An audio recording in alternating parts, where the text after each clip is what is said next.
Good evening. Now we are starting today's class. आपको एक paper दिया गया था जिसमें आपको कुछ लिखने के लिए कहा गया था at the last Saturday class. Class के लास्ट में आप उन सभी पेपर्स को कलेक्ट करेंगे और कलेक्ट करके आप मिस पीहू को वो दे देंगे। Miss Peehu, you will submit to me all the papers. It's clear. बात करते हैं बॉक्स नंबर 19 की। अब तक हमने टोटल 18 बॉक्सेस कंप्लीट कर लिए हैं। टोटल 18 बॉक्सेस कौन से हैं मैं एक बार रिव्यू कर देता हूं। 12 boxes of the structure of the tenses and time। इसके अलावा can, could, should, would, for 12 plus 4 16, dare plus be plus what plus where 17, subject plus have plus object 18। and today we learn about the box number 19 with the mix up of box number 2 use of did। Box number 2 इसके साथ mix होगा। Use of did, हम did का use कहां करते हैं, कैसे करते हैं, ये इसके साथ मिक्सअप किया जाएगा। अब जो बॉक्स नंबर 19 है ये रिलेट करता है फ्लूइड थिंग्स और एनिमल्स को। किसको करता है? Fluid things and animals. अब तक हम जो भी पढ़ते आए थे वो सब सजीवों के लिए था, आई, वी, यू, ही, शी। और बार बार आप कह रहे थे कि सर ये सारे सब्जेक्ट हमारे आ रहे हैं लेकिन इट नहीं आ रहा। आज इट का नंबर आ गया है, आज इट आ रहा है। तो हमारा जो बॉक्स नंबर 19 का स्ट्रक्चर है, ये बॉक्स नंबर 19 का स्ट्रक्चर प्रिपेयर होता है हमारा it plus B plus object. It's better, okay. It plus B plus object. हम सभी जानते हैं कि इट का प्रयोग क्यों किया जाता है। इट का प्रयोग किया जाता है किसी भी निर्जीव वस्तु, किसी भी जानवर अथवा किसी भी फ्लूइड थिंग्स, किसी भी वस्तु की जानकारी को देने के लिए हम लोग इट का यूज करते हैं। ध्यान दीजिएगा, आने वाली 5 क्लासें हमारे लिए बहुत इंपॉर्टेंट है और अगला जो वीक है वो पूरा का पूरा हमारा जीडी सेशन का निकलेगा। पूरा वीक जीडी सेशन का निकलने वाला है। जितना हमने सीखा है उसका रिव्यू, उसका रिवीजन, उसके सेंटेंसेस, उसके स्ट्रक्चर, उसकी लैंग्वेज, उसकी बातें, सारा सब कुछ पूरे 7 दिन निकलने हैं। तो यदि आप रेगुलरली अपने टॉपिक को याद कर रहे हैं तो बहुत अच्छा होगा, और रेगुलरली याद नहीं कर रहे हैं तो फिर सबके सामने शर्मिंदा होना होगा, क्योंकि ये वो 7 दिन है जब मैं सबसे बुरी तरह से बर्ताव करता हूं इन द टोटल 19 डेज। उस समय मुझे आपसे कोई लगाव नहीं रहता है, क्योंकि मेरा लगाव आपसे नहीं है, आपके द्वारा सीखे जाने वाली एजुकेशन से। मेरा और आपका रिलेशन केवल इतना है, I am a trainer and you are a learner. आप एक लर्नर हैं और लर्नर को गुड कंडीशन के अंदर किसी भी चीज को लर्न करना होना ही होना है। अब इट का प्रयोग हम करते हैं किसी भी वस्तु के लिए, तो यहां इट का प्रयोग कर सकते हैं वस्तु के लिए, इट का प्रयोग किया जा सकता है जानवर के लिए, इट का प्रयोग किया जा सकता है किसी भी निर्जीव चीज के लिए, इट का प्रयोग किया जा सकता है मौसम संबंधी जानकारी के लिए, और इट का प्रयोग किया जा सकता है दिन अथवा महीने को बताने के लिए। ये सारी चीजें इट में आती है।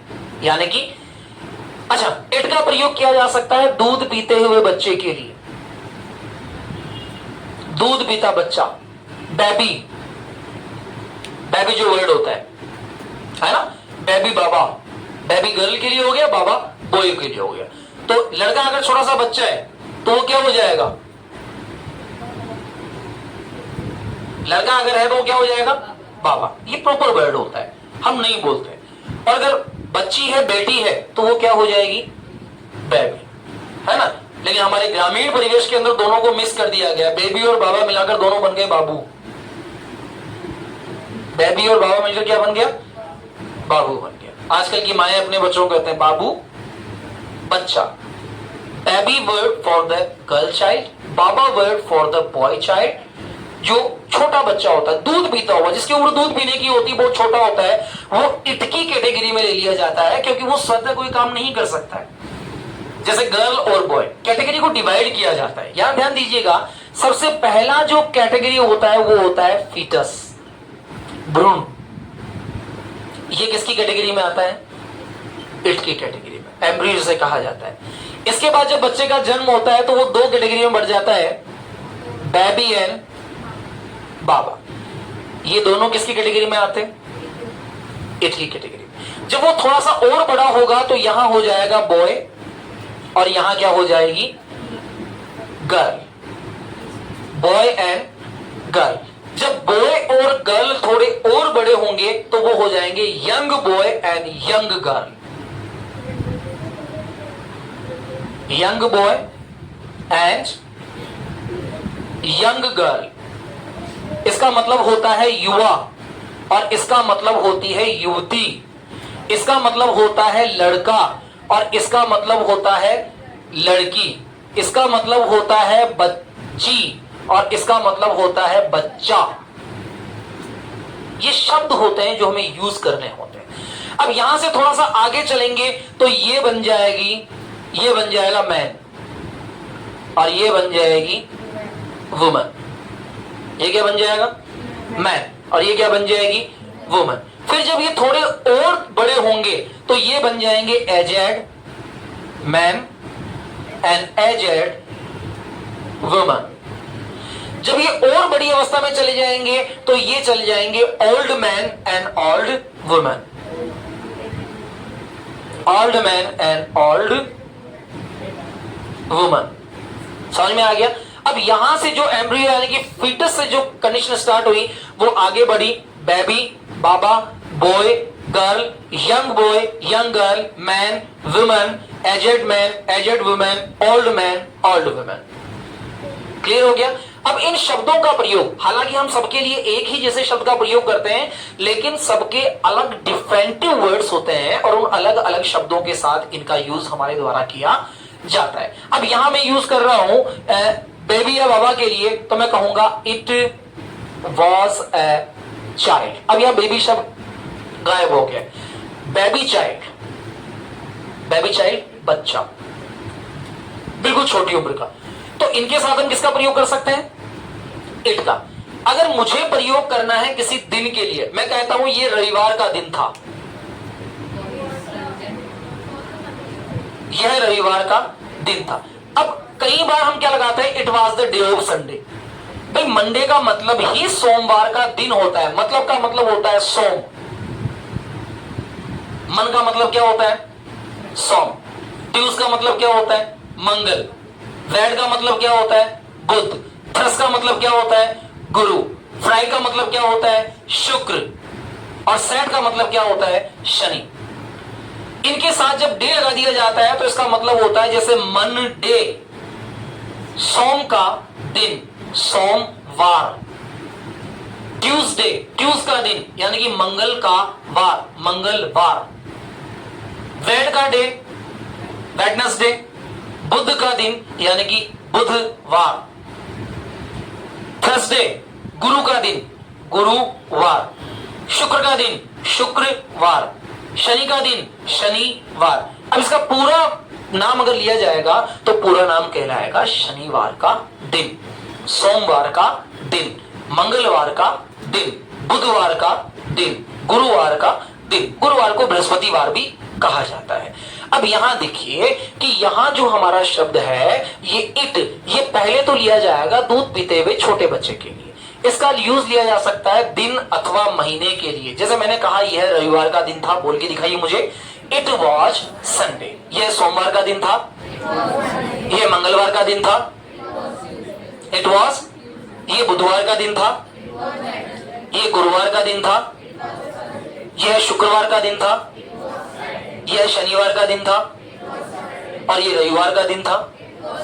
अब मैं महीने के साथ भी इट का यूज कर सकता हूं, यह जनवरी का महीना था, it was month of January. दोबारा बोलिएगा, जनवरी, नॉट जनवरी।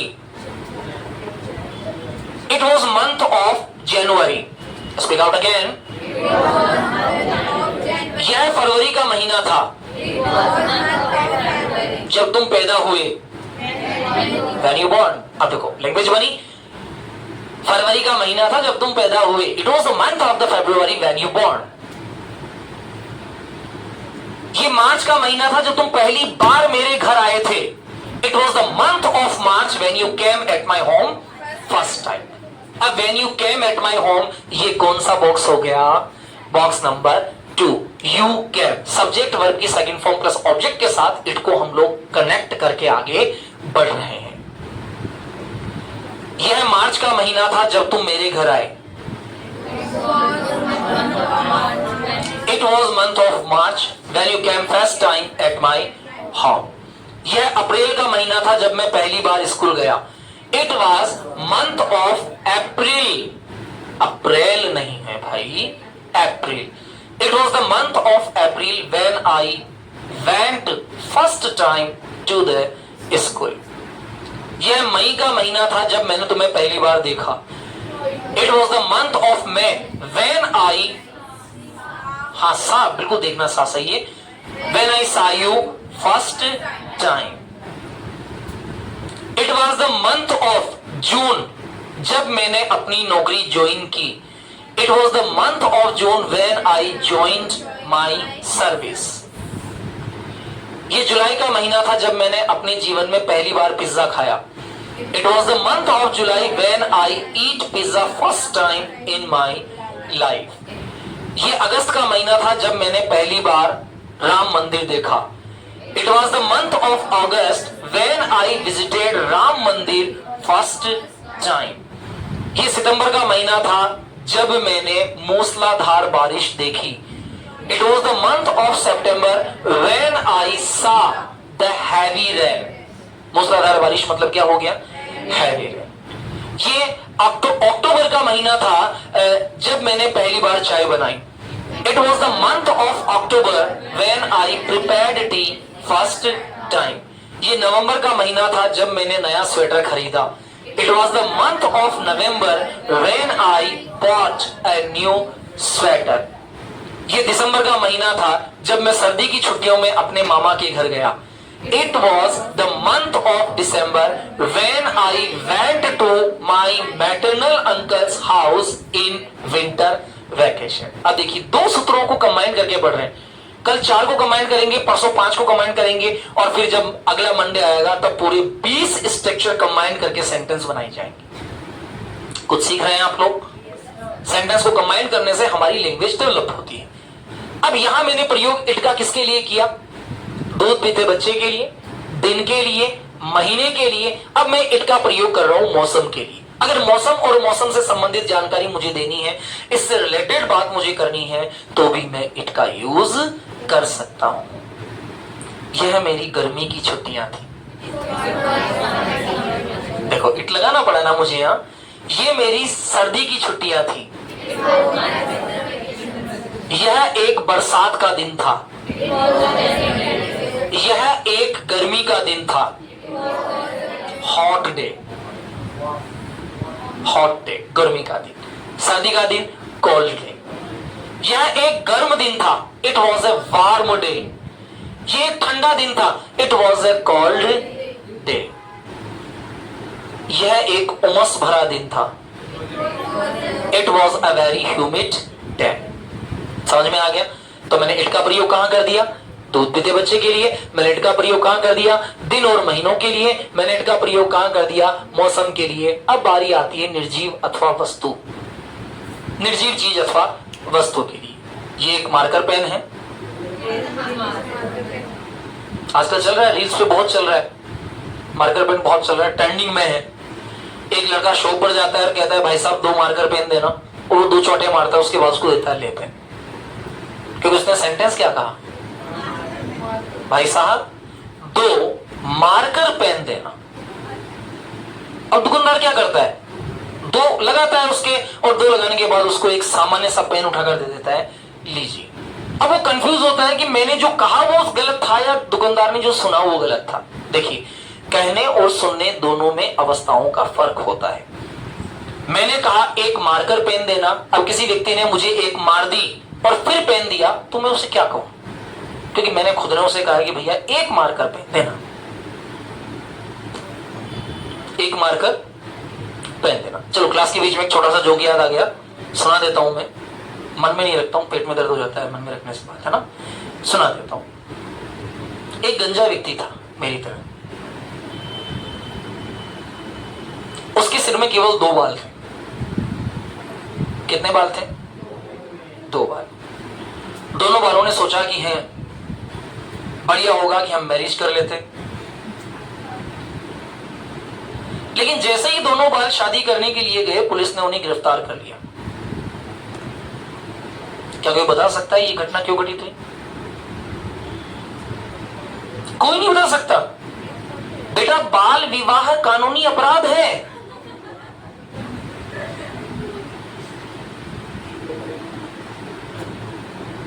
अब जब ये बात रात को सोते समय याद आए तब हंसना जरूर। हाँ यार, बाल विवाह मैंने पढ़ा था कहीं, मैंने पढ़ा था। ये जोक मुझे इसलिए याद आया क्योंकि आज जब मैं स्कूल से घर आ रहा था तो एक पेंटर साहब थे जो लिख रहे थे कहीं एक गवर्नमेंट बिल्डिंग के बाहर कि बाल विवाह कानूनी अपराध है। तो अचानक मेरा हाथ उस समय सर पे गया तो मैंने देखा बाल तो मेरे भी नहीं है, तो हो सकता है कि बाल विवाह वाकई कानूनी अपराध हो। समझ में आ गया? चलो, ये मैंने कल देखा था, सॉरी आज नहीं देखा था। कल रात को जब अचानक मुझे ये बात याद आई तो मुझे भी हंसी आई थी कि वाकई बाल विवाह कानूनी अपराध है। अब यहां हमने इट का प्रयोग किसके लिए किया? वस्तु के लिए किया। हमने वस्तु के लिए इट का प्रयोग कर दिया, हमने निर्जीव चीज के लिए इसका इट का प्रयोग कर दिया। मैं ये कह रहा हूं कि यह एक मोबाइल है। It is a mobile. यह एक पंखा है? नहीं, it is a wall fan. यह एक पंखा है? It is a ceiling fan. छत का पंखा है तो मुझे सीलिंग कहने में कहां दिक्कत आ रही है? मैं कह सकता हूं दिख रहा है भाई, छत पे लटका हुआ है तो सीलिंग फैन है, दीवार पे लगा हुआ है। मैंने कहा यह एक पंखा है तो ये दीवार का पंखा है, तो ये होगा वॉल फैन। ठीक है, यह एक घड़ी है। अब ये वॉच नहीं है, रिस्ट वॉच है। ये क्या है? Wrist watch. अच्छा ठीक है, मैं कह रहा हूं कि ये एक घड़ी है, नहीं है, देख लो, मान लो। अब ये क्या हो जाएगी? Wall watch. That is clear. अब मैं जानवर के लिए अगर कोई चीज बना रहा हूं, कोई वाक्य बना रहा हूं, तो जानवरों के लिए भी मुझे इट का प्रयोग करना होता है। जैसे यह एक गाय है, इट इज ए काउ। यह एक बकरी है, इट इज ए गॉट। यह एक तेंदुआ है, इट इज ए लेपर्ड। यह एक शेर है, इट इज ए लायन। यह एक छिपकली है, इट इज ए लिजार्ड। समझ में आ गया? क्लियर हो गया? Any question about the it? हाँ, प्रश्न बनता है। मैंने यहां लिखा है वस्तु ऑब्लिक जानवर ऑब्लिक निर्जीव, दोनों को साथ नहीं लिखा है। इसका मतलब जो एनिमल कैटेगरी होती है उसके लिए इट का प्रयोग किया गया है, क्योंकि अगर इट का प्रयोग नहीं किया जाएगा तो हम उसका मानवीकरण नहीं कर पाएंगे। मानवीकरण मतलब जैसे मेरे घर में मैंने कोई डॉग पाल रखा है और डॉग का नाम है टॉमी, तो जब तक मैं उसे डॉग कह रहा हूं तब तक वो इट है। लेकिन अगर मैंने कहा टॉमी कम, तो यहां हो जाएगा ही।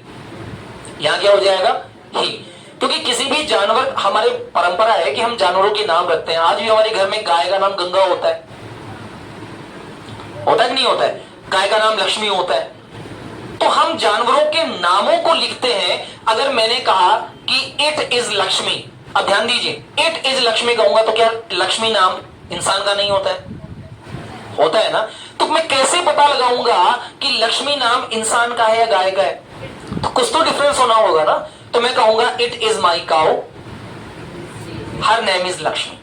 अब यहां क्या हो गया? मुझे डिवाइडेड करने में मौका मिल गया कि मैं इट का प्रयोग एक एनिमल कैटेगरी के लिए कर रहा हूं और एनिमल का प्रयोग इट के साथ कर रहा हूं। तो अब मैं उसका मानवीकरण यानी कि ह्यूमनाइजेशन कर सकता हूं और मैं कह सकता हूं कि it is my cow, her name is Lakshmi. लेकिन अगर मैं कहता हूं कि ये मेरी बेटी है जिसका नाम लक्ष्मी है, तो मैं कहूंगा she is my daughter, her name is Lakshmi. दूसरा वाक्य एक जैसा हो सकता है, लेकिन पहला नाम हमें दिखाना पड़ेगा कि मैं जिसकी बात कर रहा हूं उसकी कैटेगरी क्या है। वो वस्तु है, वो निर्जीव है, वो जानवर है, वो मौसम है, वो दूध पीता हुआ बच्चा है, अथवा वो दिन महीने से संबंधित जानकारी है। अगर ऐसी जानकारी है तो मैं वहां किसका यूज करूंगा? इट का यूज करूंगा। और यदि वहां ऐसी बातें नहीं है तो मेरे पास और सारे शब्द है ना, ही है, शी है, आई है, वी है, यू है, दे है, नेम है। बेचारे मैं इट के पीछे क्यों पढ़ूं? इट को भी तो कुछ चाहिए ना। तो इट की कैटेगरी के अंदर क्या डाल दिया गया? वस्तु डाल दी गई, जानवर डाल दिया गया, निर्जीव चीजें डाल दी गई, दूध पीते हुए बच्चे की जानकारी डाल दी गई, दिन की जानकारी डाल दी गई, मौसम की जानकारी डाल दी गई और महीने के संबंध की जानकारी डाल दी गई। तो इनसे संबंधित वाक्य जब मुझे बनाने हैं तो मुझे यहां प्रयोग करना है इट का। अगर इंसान के संबंध में बनानी है तो मैं कहूंगा आई, मैं कहूंगा वी, मैं कहूंगा ही, मैं कहूंगा शी, मैं कहूंगा दे, मैं कहूंगा नेम। That is clear? समझ में आ गया सबको? Open your copy and right box number 19। Box number 19 लिखिए। बॉक्स नंबर 19 में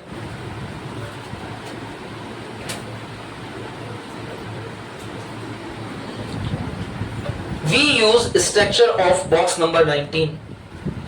We use structure of box 19 for, अब आप हिंदी में अगर ज्यादा अच्छे से समझ सकते हैं तो आप लिखिए वस्तु, इसके बाद इंग्लिश में भी इसको लिखवाया जाएगा। वस्तु ऑब्लिक निर्जीव वस्तु, वस्तु ऑब्लिक निर्जीव वस्तु, जानवर, दिन महीने मौसम की जानकारी, दिन महीने मौसम की जानकारी, दिन महीने मौसम की जानकारी, अथवा छोटे बच्चे के लिए, अथवा छोटे बच्चे के लिए। अब इन सबके लिए हमने किसका प्रयोग किया? इट का प्रयोग किया। अब आप लिखिए, ब्रैकेट में डाल दीजिए वापस, things, animals, flute things,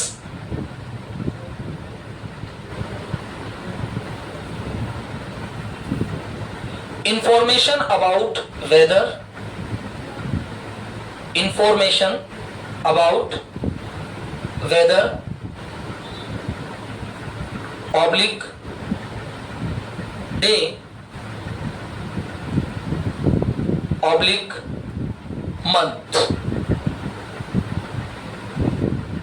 oblique month। अब जो सेंटेंसेस मेरे द्वारा लिखाए जा रहे हैं उन सेंटेंसेस को आपको प्रिपेयर करना है। सिंगल सेंटेंस नहीं लिखवाए जाएंगे, कंबाइंड सेंटेंस लिखवाए जाएंगे जो कि किसी भी बॉक्स के साथ मिक्सअप हो सकते हैं। लिखिए नंबर 1,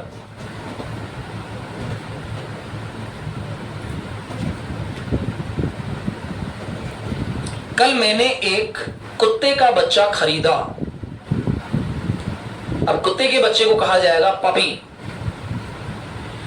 कल मैंने एक कुत्ते का बच्चा खरीदा।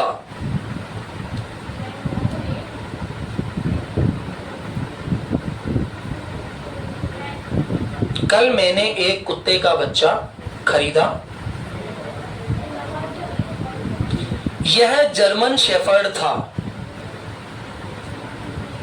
यह जर्मन शेफर्ड था। यह रविवार का दिन था जब पहली बार मैं उसे अपने घर लाया। यह एक ही सेंटेंस चलेगा, पूरा ध्यान रखना। यह रविवार का दिन था जब मैं उसे अपने घर लाया। यह रविवार का दिन था जब मैं उसे अपने घर लाया।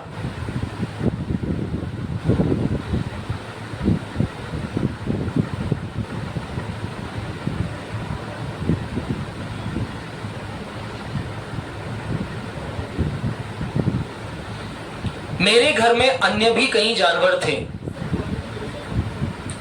मेरे घर में अन्य भी कई जानवर थे। मेरे घर में अन्य भी कई जानवर थे।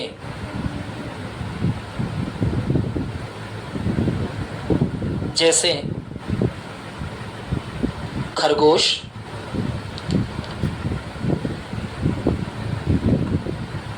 कछुआ, गाय, भैंस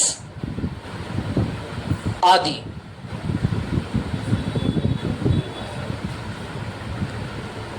मेरे पिताजी को जानवरों का बहुत शौक है। शौक होना, फॉन्ड ऑफ। मेरे पिताजी को जानवरों का बहुत शौक है।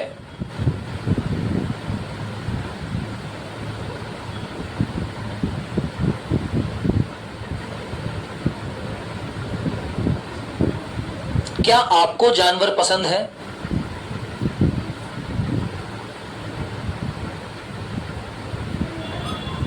क्या आपको जानवर पसंद है?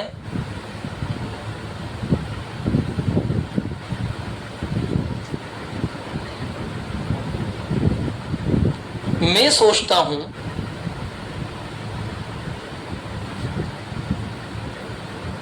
हमें जानवरों की सहायता करनी चाहिए।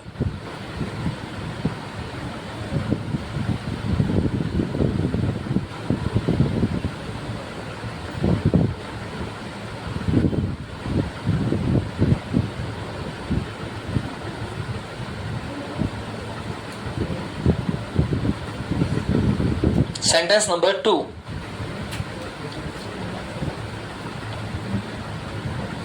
यह दिसंबर का महीना था। यह दिसंबर का महीना था।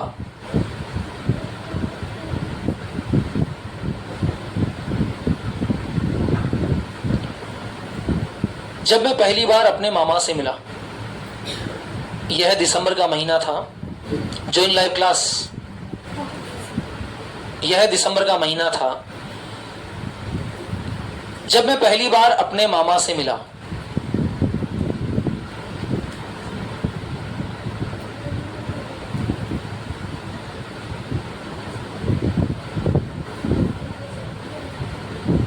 मेरे मामा ने मुझे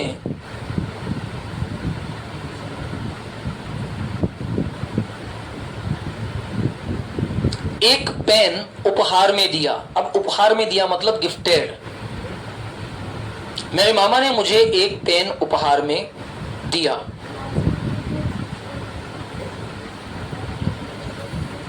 यह एक पार्कर पेन था। यहां इट आएगा। यह एक पार्कर पेन था। पार्कर ब्रांड है कंपनी का। यह एक पार्कर पेन था।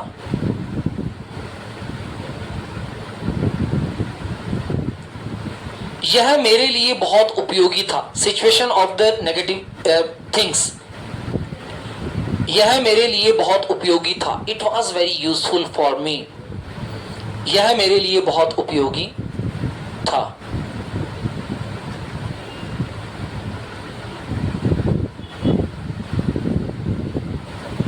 क्लियर? पहले वाला सेंटेंस 2 मिनट के अंदर बना दीजिए। First sentence, prepare your first sentence, be fast.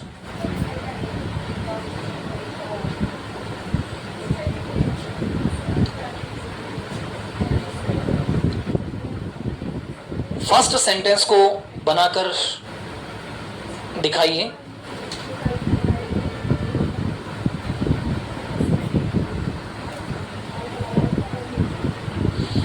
एक एक सेंटेंस को ध्यान से देखिएगा। कौन सा कनेक्टिव वर्ड उसमें यूज किया जा रहा है, आप इसको भी देखेंगे।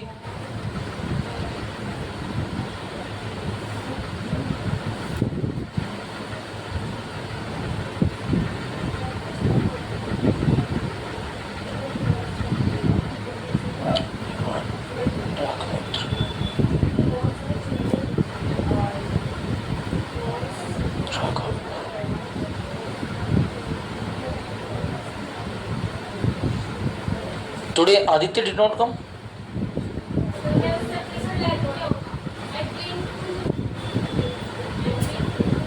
What is the sentence?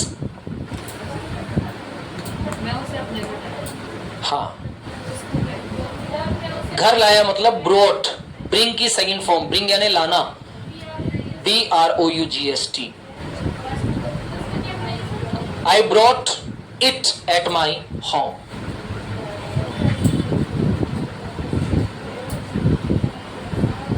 I brought it at my home. To my home. टुक नहीं, टुक तो लेना हो गया ना, टेक की सेकंड फॉर्म हुई।